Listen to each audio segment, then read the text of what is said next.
मेरी उम्मीद है कि आप लोग बिल्कुल खैर खैरियत से होंगे। मैं डिस्कस करना चाहूँगा कि बच्चे जो लेट बोल रहे होते हैं और उनको जब क्लिनिकल प्रैक्टिस में लाया जाता है, तो उस वक्त जो उनकी असेसमेंट हो रही होती है या जिस मसले की वजह से उनको ला रहा होता है। अब चूंकि मैं स्पीच से रिलेटेड बात कर रहा हूँ कि वो बच्चे देर से किसी वजह से उनका स्पीच का डिले होता है। अब इस वक्त 90% जब भी स्पीच का डिले आता है, जो पढ़े लिखे पेरेंट्स हैं वो फ़ौरन इंटरनेट सर्च करते हैं, लोगों से पूछ रहे होते हैं, तो फ़ौरन उनके जहन में ख्याल आता है कि कहीं ये ऑटिज़म की बीमारी तो नहीं। अब चूंकि मेरा जो ताल्लुक़ है वो शोबा चाइल्ड साइकाइट्री से है और मुझे पता है कि ऑटिज़म एक बहुत बड़ी मेजर डायग्नोसिस है। ठीक, अब अगर मिसाल के तौर पे मैं प्रोफेशनल हूँ, वो बच्चा मेरे पास क्लिनिक में लाया जाता है और मैं देख रहा होता हूँ कि उसकी स्पीच डिले है। मेरी जो कंप्लीट हिस्ट्री होगी स्पीच के साथ साथ मैं ये देखूँगा कि फैमिली डायनामिक्स क्या हैं, पेरेंट्स के डायनामिक्स क्या हैं, पेरेंट्स का लेवल ऑफ स्ट्रेस कितना है, आपस में रिलेशनशिप्स कितने हैं।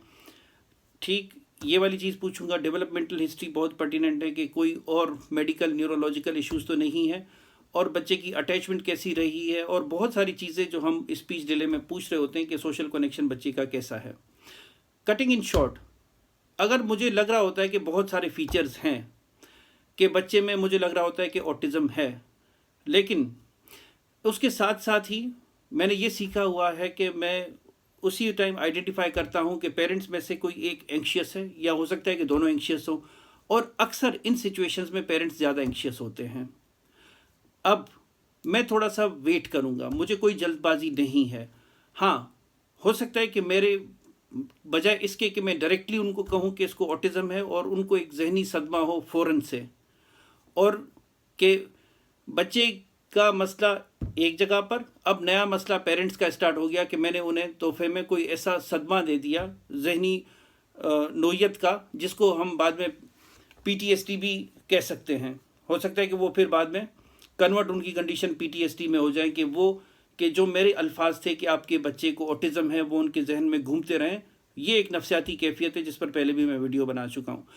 तो इसलिए बाकी प्रोफेशनल्स के लिए भी यहाँ पर मैं एम्फेसाइज करना चाहूँगा कि कभी कभार पेरेंट्स की मेंटल स्टेट को देखते हुए, चूँकि इमोशनल इंटेलिजेंस का ये बहुत बड़ा तकाजा है कि आप सामने वाले के हालात देखकर डायग्नोसिस को बताते हैं।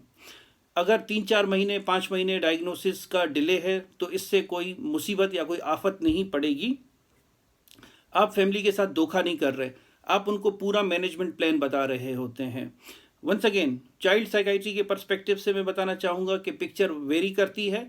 कभी कभार हमें बिहेवियर में एक चीज़ जो लग रही होती है, सेकंड असेसमेंट में हम देख रहे होते हैं कि the things are quite different, तो उन चीज़ों को भी हमें मद्देनज़र रखना होता है। तो कहने का मकसद ये है कि जो इमोशनल इंटेलिजेंस है या जो इंट्यूशन है कि छठी हिस्स क्या कह रही है, हमें पेरेंट्स से फीलिंग क्या आ रही है, हमें फीलिंग्स को नज़रअंदाज नहीं करना चाहिए। देखें, फीलिंग्स को हटाकर काम करना बड़ा आसान है कि मैं डायरेक्टली कह दूं कि आपके बच्चे को ऑटिज़म है, तो वही कि मैंने एक ट्रॉमा रख दिया पेरेंट्स के ऊपर।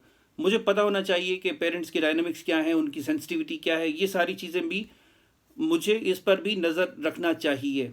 और डायग्नोसिस देने से, अगर डायग्नोसिस में मैं थोड़ा डिले करता हूँ तो मेरी कोई काबिलियत में, साइंटिफिक नॉलेज में या टैलेंट में कोई कमी नहीं आएगी, लेकिन मुझे बच्चे का सोचना है, मुझे फैमिली का सोचना है। हाँ, अब मैं देखूंगा कि with passage of time symptoms improve हो रहे हैं, थेरापीज बच्चे की चल रही हैं, राइट। चाहे ऑटिज़म है या स्पीच डिले है, मेन स्टे ऑफ ट्रीटमेंट दवाई नहीं, थेरापीज हैं। अब जब सिम्टम्स में इम्प्रूवमेंट है और मैं देखता हूँ कि पेरेंट्स भी काफ़ी कंफर्टेबल हैं, they are used with it, हाँ, फिर विद पैसेज ऑफ टाइम मैं उनको एक कंफर्टेबल तरीके से बता सकता हूँ कि बेसिकली ये ऑटिज़म ही है जो कि साथ साथ चल रहा है। तो एक तरीके से देखें, हम जितना भी डिनाई करते हैं, लेकिन छठी हिस्स, इंट्यूशन, ये सारी चीज़ें एग्जिस्ट करती हैं, गट फीलिंग्स, ये सारी चीज़ें एग्जिस्ट करती हैं, हम इनको डिनाई नहीं कर सकते।